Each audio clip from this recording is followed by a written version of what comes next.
복된 주님의 날 우리에게 주시는 하나님의 말씀은 고린도전서 10장 23절부터 11장 1절까지 말씀입니다. 모든 것이 가하나 모든 것이 유익한 것은 아니요 모든 것이 가하나 모든 것이 덕을 세우는 것은 아니니 누구든지 자기의 유익을 구하지 말고 남의 유익을 구하라. 무릇 시장에서 파는 것은 양심을 위하여 묻지 말고 먹으라. 이는 땅과 거기 충만한 것이 주의 것임이라. 불신자 중 누가 너희를 청할 때에 너희가 가고자 하거든 너희 앞에 차려놓은 것은 무엇이든지 양심을 위하여 묻지 말고 먹으라. 누가 너희에게 이것이 재물이라 하거든 알게 한 자와 그 양심을 위하여 먹지 말라. 내가 말한 양심은 너희의 것이 아니요 남의 것이니 어찌하여 내 자유가 남의 양심으로 말미암아 판단을 받으리요. 만일 내가 감사함으로 참여하면 내가 감사하는 것에 대하여 비방을 받으리요.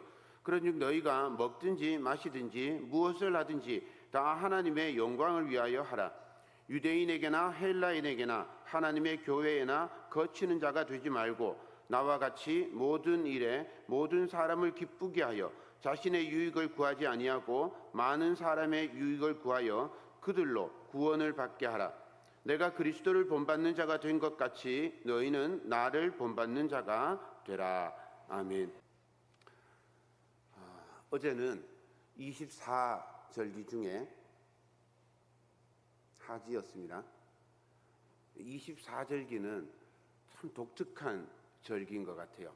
이 동아시아에만 있는, 그러니까 중국, 우리나라, 일본 뭐 여기에만 있는 절기입니다. 양력을 24등분을 해가지고 지키는, 그래서 농사 짓는데 참 좋게 만들어 놓은 절기예요. 양력을 사용하는 절기입니다. 근데 우리는 또 무슨 절기 쓰죠? 달력을 음력 쓰잖아요. 생일도 음력이고 농사 지을 때도 다 음력을 씁니다. 그리고 달력을 보면 또 서양 달력을 쓰고 있죠. 그런데 제가 또 머리 아프게 교회 달력을 또 여러분들한테 소개를 해주고 있는 거예요. 이 주보에 보면 주보 표지면에 또 여기에도 있고 예배면에도 있습니다. 성령 강림절 후 두 번째 주일.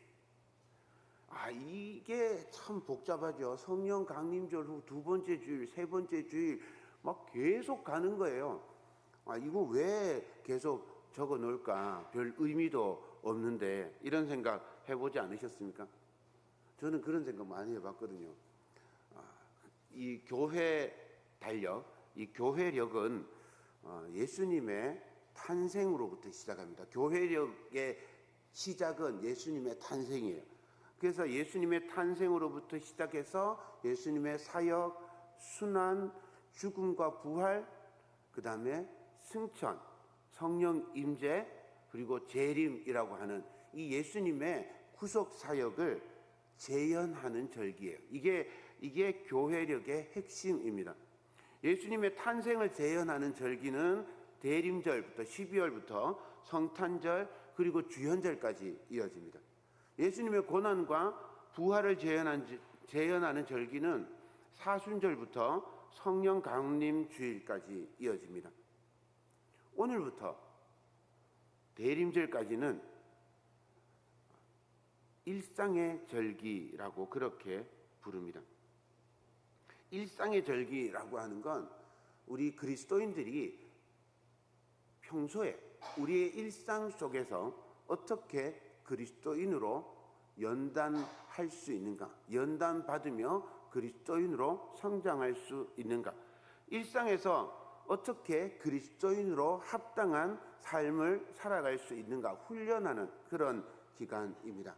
오늘부터 이제 이 일상의 절기 성령 강림절 후 주일 기간에 우리의 일상 그리스도의 삶에 관해서 함께 나누도록 하겠습니다. 오늘은 고린도전서 10장 23절부터 11장 1절까지 말씀으로 본이 되고 본받는 사람이라는 제목으로 함께 하나님의 말씀을 나누고자 합니다. 축농증이 와가지고 숨쉬기가 어렵습니다. 이 입으로 숨을 쉬니까 입술이 자꾸 바짝바짝 말라서 입이 붙어서 발음이 잘 안 됩니다. 양해를 좀 해주시기를 바랍니다. 어떤 공동체든지 앞에 나서는 분들은 책임이 참 막중해요. 여러분들이 기도하실 때 우리 장로님들을 위해서 꼭 기도하셔야 됩니다. 우리 봉동교회를 잘 끌어가려면, 봉동교회가 하나님의 사역을 제대로 감당하려면 우리 장로님들이 앞에서 든든히 서 계셔야 합니다. 그래서 장로님들을 위해서 꼭 기도하셔야 돼요. 그리고 안수 집사님, 권사님들을 위해서도 열심히 기도해 주셔야 합니다. 교회 사역을 중심이 돼서 감당하셔야 되는 분들이기 때문입니다. 어떤 공동체들이든지 이 앞에서 일하시는 분들은 참 책임도 막중하고 또 감당해야 되는 그런 역할들도 참 많이 있습니다. 어떤 그 학자들이 남극에 사는 펭귄을 연구를 했습니다. 남극에 사는 이 펭귄들은요, 참 예쁘고 귀엽지만 남극에 사는 범고래 혹시 아세요? 이 검은색인데 배하고 이쪽에 하얀색 무늬가 있는, 보기에는 참 예쁜데 사나운 범 같은 고래가 있어요. 돌고래 종류랍니다. 그리고 또 물범, 이 물범은 물사자라고도 부르는데 이 물범, 뭐 바다사자, 이런 포식자들이 이 펭귄을 아주 좋아한답니다. 펭귄은 아주 먹거리 중에 제일 좋은 먹거리라고 그렇게 합니다. 그런데 펭귄도 먹고 살아야 되잖아요. 그러니까 죽을 위험이 있는 바다로 뛰어드는 거예요. 그래서 학자들이 이 펭귄들이 죽을 줄 알면서도 이 바다에 뛰어드는 이런 모습들을 연구를 한 거예요. 펭귄들을 가만히 보면요, 이 바닷가 그 얼음 위에 서서 물에 뛰어들지를 않습니다. 이 망설이고 있어요. 뛰어들지 못하고 이렇게 주저주저 하고 있는데 갑자기 한 놈이 탁 뛰어드는 거예요.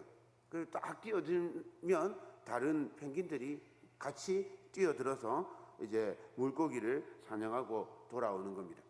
이런 모습을 보면서 참된 지도자는 이 위기 앞에서 뒤로 물러서고 부하들에게 돌려 이렇게 하는 사람이 아니라 참된 지도자는 제일 먼저 앞으로 뛰어드는 사람이다. 이렇게 연구를 하면서 가장 앞에서 솔선수범을 하고 용기를 북돋는 사람, 이런 사람이 참된 지도자다라고 이제 주장을 하기 시작했어요. 그래서 거기에 이름을 붙이기를 퍼스트 펭귄이라는 그런 이름을 붙이고는 퍼스트 펭귄이 되라, 이렇게 막 사람들이 구호를 하고 이런 리더 교육 이런 거 할 때 막 선풍적인 인기를 끌었습니다.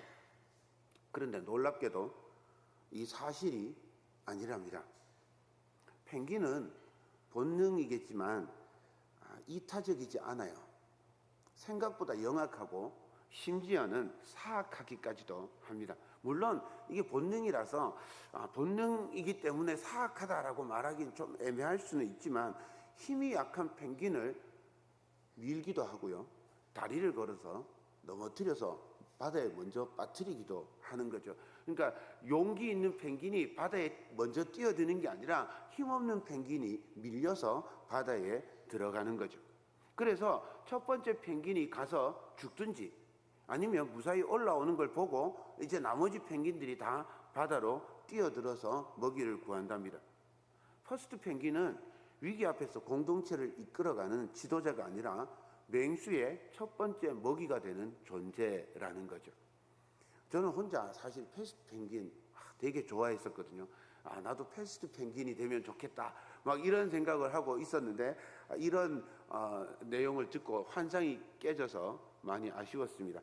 그러다가 제가 오늘 말씀을 준비하는 중에 십자가의 길이 이 퍼스트 펭귄의 길과 유사하다는 생각을 하게 되었어요. 퍼스트 펭귄은 돌아오지 않습니다. 바다에 뛰어들면 죽을 수밖에 없습니다. 자이든지 타이든지 공동체를 위해서 뛰어드는 이 모습이 숭고하게 보였어요.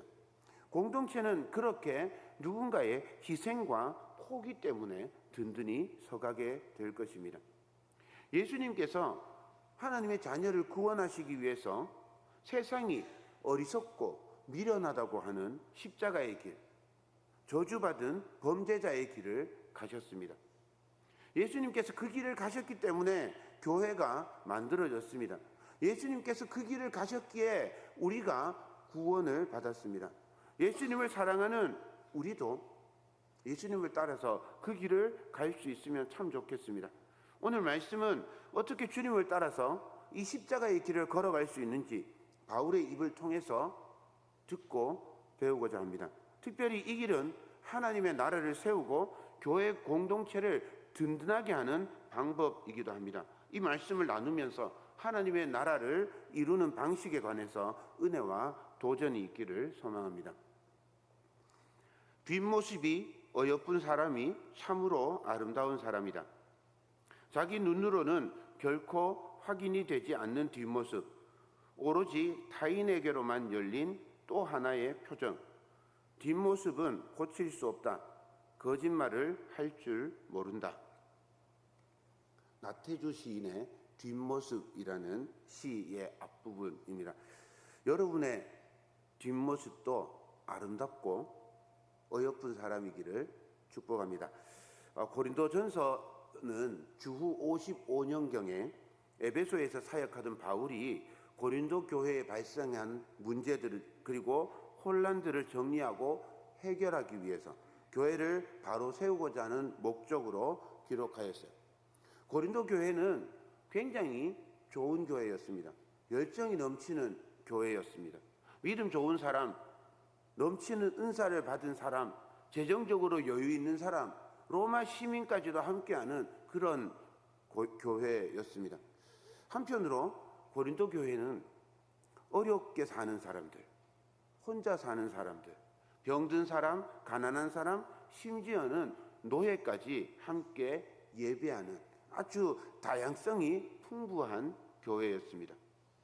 더불어 이 고린도 교회는 지금도 그렇지만 교통의 요충지였습니다. 수많은 우상들이 화려한 신전을 건축하고 그 속에 도사리고 있었습니다. 당시 그리스에 유행하는 철학 사상인 이원론이 주류 사상으로 자리했습니다. 순회 전도자들이 또 수시로 돌아다니면서 전도하고 찾아오던 곳이기도 했습니다.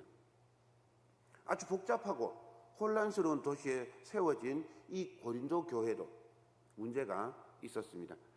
파벌의 문제도 있었고요. 음행, 성도 간의 소송, 우상의 제물, 성만찬 문제 등 여러 가지 문제들이 고린도 교회에 쌓여 있었습니다. 고린도 교회에 쌓여 있던 이 문제들을 요약하면 두 가지로 압축할 수 있습니다. 하나는 자유주의이고 하나는 금욕주의입니다. 그리스도인들은 구원과 동시에 참 자유를 얻었어요. 그런 이 자유를, 이 구원을 세상에 있는 어떤 것도 훼손할 수 없습니다. 맞잖아요. 이 육신은 악하니 영혼의 구원을 위해서 이 악한 육신을 쳐서 그리스도의 뜻에, 그리스도의 법에 복종시켜야 합니다. 금욕주의. 이 두 가지 다 한편으로는 일리 있는 주장들입니다. 그래서 이 두 주장이 고린도 교회 안에서 팽팽하게 맞습니다. 교회를 흔들고 공동체를 무너뜨리는 그런 위기를 초래했습니다. 바울은 이런 고린도 교회를 향해서 자유주의나 금욕주의가 아니라 그리스도 중심으로 사랑하면서 믿음의 그릇을 키우도록 권면하고 있습니다. 오늘 본문은 8장부터 이어지는 우상의 제물에 관한 문제의 결론 부분입니다. 우상의 제물에 관해서 이 바울의 해석은 우리를 매우 놀라게 합니다. 첫 번째로 바울은 이 우상의 제물에 관해서 우상은 아무것도 아니다라고 이야기하고 있습니다. 고린도전서 8장 4절입니다. 그러므로 우상의 제물을 먹는 일에 대하여는 우리가 우상은 세상에 아무것도 아니며 또한 하나님은 한 분밖에 없는 줄 아노라. 아무것도 아닌 것이기 때문에 성도에게 어떤 영향도 줄 수 없다라고 그렇게 가르치고 있습니다. 오직 한 분 하나님이 우리 삶에 영향을 주시는 우리 삶의 유일한 주인이십니다. 우상은 그냥 사람들이 섬기는 것이지 사실 우상은 세상에 있는 물건일 뿐이잖아요. 하늘에 있는 해, 달, 별 우상으로 섬기지만 그냥 하늘에 떠 있는 해, 달, 별일 뿐이잖아요. 아무것도 아니란 말이에요. 그래서 우상은 아무것도 아니니 우상의 제물에 의해서 별로 신경 쓰지 말아라, 이렇게 바울이 가르쳐 줍니다. 그런데 바울의 이런 말씀을 들으면서 저는 반대입니다. 우상의 제물을 어떻게 먹습니까? 외칠 분들이 있을 줄 믿습니다. 여기도 계실 것 같아요. 그렇지 않나요? 어릴 때, 제 또래들은 어릴 때 제사 안 지낸다고, 제사상에 절 안 한다고 얻어맞은 적 많이 있습니다. 쫓겨나가지고 바깥에서 서서 아무것도 못하고 들어가지도 못하고 나가지도 못하고 밖에 서가지고 이러지도 못하고 저러지도 못하고 있을 때도 있고, 저희 작은 형님 같은 경우에는 할아버지한테 맞아가지고 울면서 제사 끝날 때까지 울면서 있었던 그런 경험도 있습니다. 우리나라 입장에서, 우리나라 처지에서 이 우상에게 제사에 절한다는 건 정말 신앙을 저버리는 것 같은 그런 경험을 하고 있기 때문에 바울의 이 말을 쉽게 동의하기가 어렵습니다. 그래서 바울이 두 번째 원칙을 가르쳐 주고 있습니다. 믿음이 약한 사람을 배려해라. 고린도전서 8장 9절입니다. 그런즉 너희의 자유가 믿음이 약한 자들에게 걸려 넘어지게 하는 것이 되지 않도록 조심하라. 예수 그리스도의 은혜로 구원받은 성도는 모든 것에 자유합니다. 세상에 어떤 것도 성도를 구속할 수 없습니다. 나는 지식이 있고 자유가 있어서 마음대로 행동해도 구원을 잃어버리지 않습니다. 그런데 문제는 교회입니다. 교회 안에는 나같이 믿음이 아주 든든한, 어떤 순간에도 요동하거나 흔들리지 않는 그런 믿음이 있는 사람도 있지만 아주 믿음이 연약한 사람들, 혹은 금욕적인 믿음을 가진 사람들도 있습니다. 그 사람들이 나 때문에 실족하지 않도록 내 자유를 제한하라고 권면하고 있습니다. 두 원칙이 뭐라 그랬죠?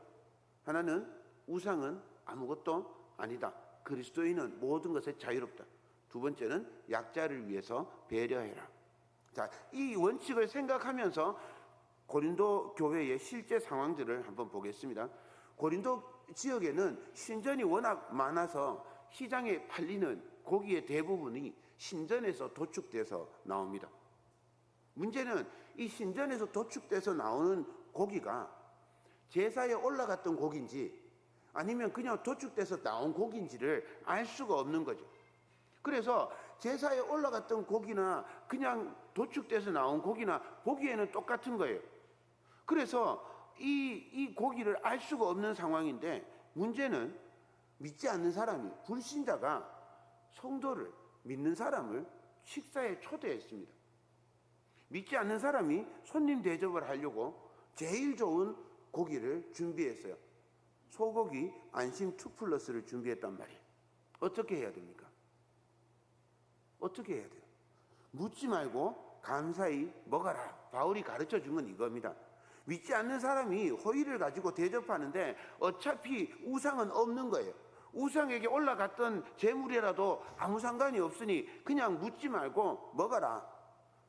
이 초대해 준 사람의 호의를 배려해줘서 묻지 말고 먹어라. 그런데 함께한 성도들이 믿음이 약한 성도가 있는 거예요. 금욕적인 성도가 있어요. 옆에서 이렇게 말합니다. 그 고기 제사상에 올라갔던 고기인데, 이런 말 들으면 그 고기는 먹지 말라고 권면하는 겁니다. 8장 31절입니다. 그러므로 만일 음식이 내 형제를 실족하게 한다면 나는 영원히 고기를 먹지 아니하여 내 형제를 실족하지 않게 하리라. 이 말씀의 핵심은 고기를 먹는다, 먹지 않는다에 있지 않습니다. 이 말씀의 핵심은 배려에 있습니다. 바울은 고기를 먹어도 괜찮고 먹지 않아도 괜찮습니다. 그런데 믿지 않는 사람이 고기를 대접한다면 그를 배려해서 묻지 말고 먹으라는 말이에요. 반대로 믿는 성도 중에 믿음이 약한 분이 있어요. 그래서 야, 제사상에 올라갔던 고기를 저렇게 먹으면 저 우상을 믿는 거 아니야? 이런 오해를 할 수 있으니 그 믿음이 약한 사람을 배려해서 고기를 먹지 않겠다라고 하는 거죠. 혹시라도 음식 때문에 누군가 실족한다면 그를 배려해서 나는 평생 고기를 먹지 않더라도 형제가 실족하지 않도록 하겠다. 이것이 바울의 결단입니다. 그러면서 바울이 고린도 교회 성도들에게 이렇게 선언합니다. 11장 1절입니다. 내가 그리스도를 본받는 자가 된 것 같이 너희는 나를 본받는 자가 되라. 바울이 사도이고 성경 13권을 기록한 위대한 인물이라도 바울은 여전히 불완전한 사람이고 심지어 죄인이기도 합니다. 그런데 자기가 얼마나 대단하다고 나를 본받아라 이렇게 당당히 말하고 있는 걸까요? 바울의 이 선언은 바울의 완전함을 이야기하고 있지 않습니다. 바울은 자기 자신이 늘 길 위에 있는 존재, 완성을 향해서 다름질하고 있는 존재라고 그렇게 강조하고 있어요. 오늘 우리 찬양대 찬양했던 것처럼 아버지 품으로 돌아가야 할 인생이에요. 거기에 가서야 완성이 되는 거예요. 그러니 늘 완성을 향해 달려가는 존재입니다. 빌립보서 3장 12절부터 14절입니다. 내가 이미 얻었다 함도 아니요 온전히 이루었다 함도 아니라 오직 내가 그리스도 예수께 잡힌 바 된 그것을 잡으려고 달려가노라. 형제들아, 나는 아직 내가 잡은 줄로 여기지 아니하고 오직 한 일, 즉 뒤에 있는 것을 잊어버리고 앞에 있는 것을 잡으려고 표대를 향하여 그리스도 예수 안에서 하나님이 위에서 부르신 부름의 상을 위하여 달려가노라. 그런데도 또 빌립보서 3장 17절에서 또 똑같이 이렇게 말합니다. 형제들아, 너희는 함께 나를 본받으라. 그리고 너희가 우리를 본받은 것처럼 그와 같이 행하는 자들을 눈여겨보라. 바울은 나를 본받는 자 되라라고 이야기할 때 내가 완전하니까, 내가 완벽하니까 나를 본받아라 이렇게 이야기하는 게 아닙니다. 바울이 나를 본받아라 라고 하는 건 내가 어디를 향해서 나아가고 있는지, 내가 어떻게 가고 있는지, 나의 삶의, 내 믿음의 방향성을 본받으라는 뜻입니다. 내가 그리스도를 향하여 가듯이 너희도 나와 같은 방향으로 함께 가자, 이런 말인 거죠. 두 번째로 바울이 나를 본받으라 라고 하는 말은 통로의 의미를 가지고 있습니다. 고린도전서 4장 16절 17절입니다. 그러므로 내가 너희에게 권하노니 너희는 나를 본받는 자가 되라. 이로 말미암아 내가 주 안에서 내 사랑하고 신실한 아들 디모데를 너희에게 보내었으니 그가 너희로 하여금 그리스도 예수 안에서 나의 행사 곧 내가 각 교회에서 가르치는 것을 생각나게 하리라. 바울을 목표로 삼지 말고 바울의 믿음과 태도를 본보기로 삼아서 각 교회에 가르치라고 디모데에게 권면하고 디모데를 보냅니다. 바울은 자기의 삶과 믿음을 교과서 혹은 교보제로 내어놓는 거죠. 자기 삶을 교보제로 내어놓고 나의 삶을 통해서 그리스도께 나아가라. 참 믿음의 길로 나아가라. 나를 씹고 뜯고 맛보고 경험해서 그리스도를 향해서 제대로 된 길을 걸어가라. 이렇게 권면하고 있습니다. 이것이 바울의 소망입니다. 바울의 이 방향성, 바울이 자신을 본받으라고 할 때 바울이 무엇을 본받으라고 말하는 걸까요? 첫 번째로는 교회의 유익을 생각하는 마음을 본받으라는 겁니다. 10장 23절과 24절입니다. 모든 것이 가하나 모든 것이 유익한 것은 아니요 모든 것이 가하나 모든 것이 덕을 세우는 것은 아니니 누구든지 자기의 유익을 구하지 말고 남의 유익을 구하라. 그리스도의 자유를 누리는 성도는 무엇이든지 할 수 있습니다. 하지만 할 수 있다고 전부 하면 교회에 유익을 세우지 못합니다. 서로 하고 싶은 걸 다 이렇게 하게 되면 교회의 덕을 세우지 못하는 거죠. 교회의 유익과 덕을 위해서, 믿음이 약한 자의 유익을 위해서 내 자유를, 먼저 믿는 사람, 믿음이 든든한 사람의 자유를 제한하는 것, 이것이 바울의 삶의 방향입니다.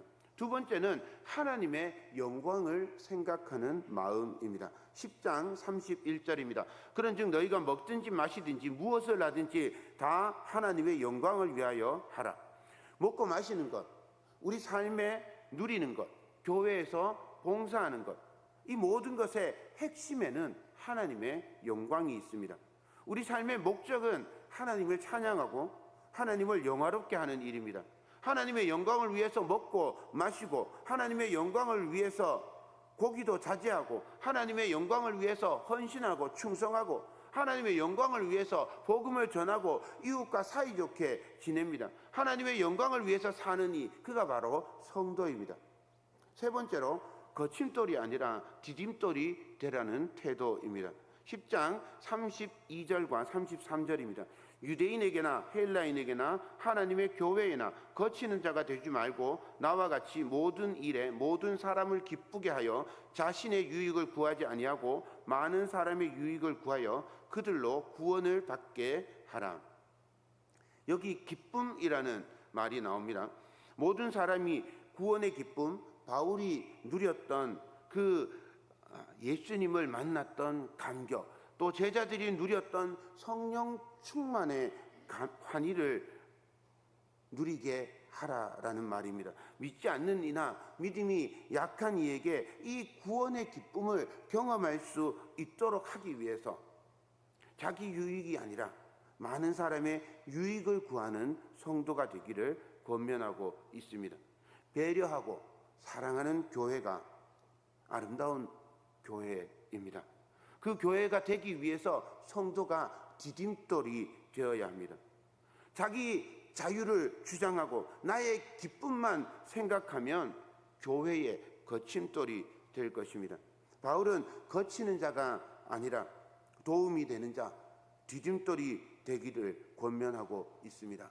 나를 본받으라 라는 말은 바울이 성도 앞에서 설교하고 가르치고 이야기하는 그런 모습이 아닐 것입니다.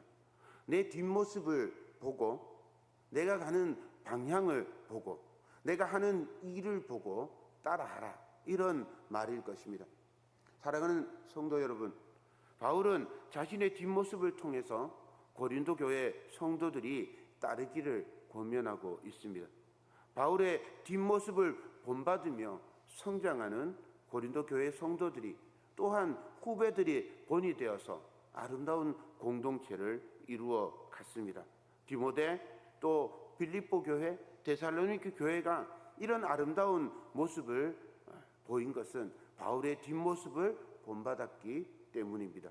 선배는 본이 되고 후배는 본을 받고 그리스도 예수의 날에 서로에게 자랑이 되는 아름다운 공동체, 우리 봉동교회 되기를 주님의 이름으로 축복합니다.